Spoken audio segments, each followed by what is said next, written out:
इस कहानी को जरा ध्यान से सुनिएगा, क्योंकि यह कहानी आपको जिंदगी भर का काम देगी। नमस्कार दोस्तों, नमो बुद्धा यूट्यूब चैनल में आपका दिल से स्वागत है। बुद्ध के हजारों शिष्य थे। जब उनका कोई शिष्य बुद्धत्व को प्राप्त हो जाता, वो उसे किसी एक दिशा में भेजकर वहां के लोगों को जागरूक करने और ज्ञान देने के लिए जाने की आज्ञा देते थे। बुद्धा स्टोरीज, कभी हार नहीं मानोगे। बुद्ध का एक शिष्य बुद्ध के संदिग्ध में 6 वर्षों से था। वो एक दिन महात्मा बुद्ध के पास आया और बुद्ध से कहा, हे बुद्ध, मुझे आपके पास है। 6 साल हो गए, मेरे बाद कितने शिष्य आए, उन्हें आपने इस बीच किसी एक दिशा में ज्ञान देने के लिए भेजा, लेकिन मुझे अभी तक नहीं भेजा। क्या मुझे अभी तक बुद्धत्व प्राप्त नहीं हुआ?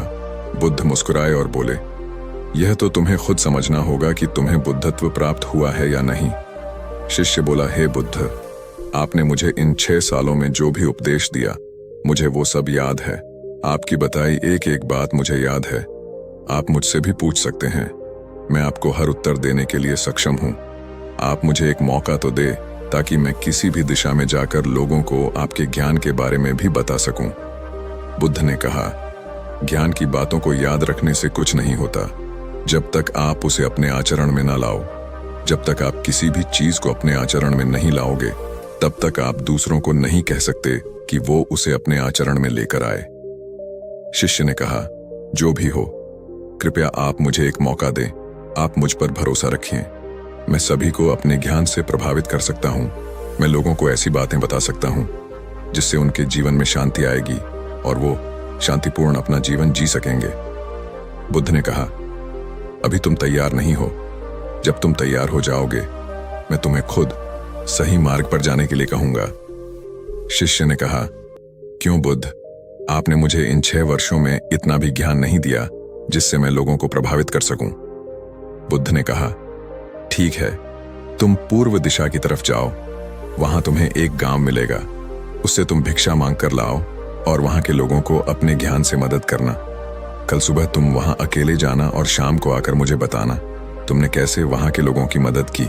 वह शिष्य ये सब सुनकर बेहद खुश हो गया और बुद्ध का आशीर्वाद लेकर चला गया। और वह रात भर ध्यान समेटता रहा और मन ही मन सोच रहा था कि मैं कल ऐसे ध्यान की छाप छोड़ूंगा कि वहां के लोगों के साथ बुद्ध भी मुझसे प्रभावित हो जाएंगे। सुबह उठकर वो महात्मा बुद्ध को प्रणाम करने गया। उन्हें प्रणाम कर वह पूर्व की तरफ निकल गया। शाम को जब वह वापस आया तो बुद्ध ने देखा कि उस शिष्य के माथे पर चोट लगी है और खून बह रहा है। बुद्ध ने उसे पट्टी की और पूछा, तुम्हें यह चोट कैसे लगी? शिष्य ने कहा कि बुद्धि, वहां के लोग बेहद दुष्ट हैं, उन्हें जरा भी बुद्धि नहीं है। मैं उस गांव में भिक्षा लेने गया, पर किसी ने मुझे भिक्षा नहीं दी। सब मुझे गालियां दे रहे थे। एक व्यक्ति ने तो मुझे भी भिक्षा तो दी, लेकिन नीचे फेंक कर, और कहा, इसे उठा लो। मैंने उन्हें काफी समझाया, लेकिन वह मेरी बात सुनने को तैयार ही नहीं थे। उल्टा उन्होंने मेरे साथ हाथापाई की, जिससे मुझे चोट लग गई।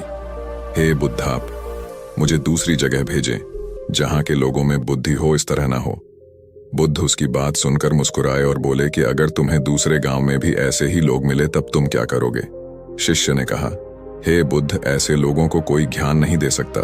वह लोग अज्ञानी हैं, उन्हें कौन समझाए? बुद्ध ने कहा, वह लोग अज्ञानी नहीं बल्कि ज्ञानी हैं। उनके पास बहुत बुद्धि है, परंतु उनके पास खुद का ज्ञान है। अब अगर तुम किसी दूसरे के ज्ञान को चोट पहुंचाओगे तो वह कुछ तो कहेंगे ही। तुम्हें ऐसे लोग हर जगह मिलेंगे, तब तुम अपना ज्ञान उन्हें कैसे दोगे? बुद्ध ने शिष्य को कहा कि आज तुम आराम करो, कल शाम को मेरे पास आना। शिष्य बुद्ध को प्रणाम करके चला गया। अगली शाम जब वह वापस बुद्ध के पास आया, तब वहां एक और बुद्ध का शिष्य मौजूद था। उनके हाथ में चोट लगी हुई थी। बुद्ध ने उस शिष्य के हाथ पर चोट देख उस पर पट्टी की और उस शिष्य से पूछा कि तुम्हें यह चोट कैसे लगी? शिष्य ने कहा, हे बुद्ध, आपने पूर्व के एक गांव में मुझे जाने के लिए कहा था, वहीं मुझे यह चोट लगी। बुद्ध ने कहा, वहां तुम्हारे साथ क्या क्या हुआ, तुम मुझे बताओ। शिष्य ने कहा, हे बुद्ध, वहां पर मैंने सबसे भिक्षा मांगी, लेकिन किसी ने मुझे भिक्षा नहीं दी। एक व्यक्ति जिसने भिक्षा दी थी, उसने भी वह मुझे जमीन पर फेंक कर दी और कहा, उसे उठा लो। मैंने चुपचाप उसे उठाकर अपने पात्र में रख लिया और उसे कल्याण का आशीर्वाद दिया। तब उस व्यक्ति ने मुझसे कहा, आप बड़े ही अजीब व्यक्ति हो। मैं आपका अपमान कर रहा हूँ और आप मुझे आशीर्वाद दे रहे हैं। मैंने उनसे कहा कि आप धनी हैं, आपने मुझे दान दिया है, इसलिए मैं आपको आशीर्वाद दे रहा हूँ। फिर वहां से मैं आगे गया तो कुछ लोगों ने मुझे वहां से जाने के लिए कहा। उन्होंने मुझे कुछ अपशब्द कहे और मुझ पर कुछ पत्थर फेंके, जिससे मुझे चोट लग गई। जब मैं वापस आ रहा था तब मैंने एक माँ को रोते हुए देखा। वह अपने बीमार बच्चे को लेकर चिंतित थी। मैं तुरंत जंगल से जाकर उसके लिए जड़ी बूटी ले आया, लेकिन वहां के लोग मुझे जड़ी बूटी देने नहीं दे रहे थे। फिर मैंने उनसे विनती की कि वह मुझे उस बच्चे का इलाज करने दें। उसके बाद वो जैसा कहेंगे मैं ठीक वैसा ही करूंगा। फिर जिस व्यक्ति ने मुझे भिक्षा दी थी उसने गांव वालों को समझाया, तब उन्होंने मुझे उस बच्चे को जड़ी बूटी लगाने दी। उसके बाद वह बच्चा ठीक हो गया। फिर गांव वालों ने मुझसे अपने किए गए अभद्र व्यवहार के लिए क्षमा मांगी और मुझे धन्यवाद कहा। फिर मैं वहां से वापस आ गया। हे बुद्ध, आपसे एक विनती है। उस गांव के लोग बहुत भोले भाले और सीधे हैं। क्या मैं रोज उसी गांव में जाकर भिक्षा मांग सकता हूँ? ये सभी बात वो पहला शिष्य भी सुन रहा था। उसने यह सुनते ही बुद्ध के चरणों में गिरकर कहा कि हे बुद्ध, मैं समझ गया हूं कि अभी मैं उस लायक नहीं हुआ कि दूसरों को ज्ञान दे सकूं। बुद्ध ने कहा, हमें बाहर वैसे ही लोग दिखाई देते हैं जैसे हम भीतर से होते हैं। जब तक हम स्वयं को नहीं बदलते तब तक हम किसी को भी नहीं बदल सकते। खुद में परिवर्तन करना बेहद जरूरी है। कोई भी बात बताने से पहले उसे आचरण में लाना बेहद जरूरी है, क्योंकि आचरण में लाई हुई चीज को बताना, समझाना बहुत आसान होता है और उसे लोग बेहद आसानी से अच्छे से समझ पाते हैं। दोस्तों, आपने क्या सीखा इस पोस्ट से जरूर बताएं।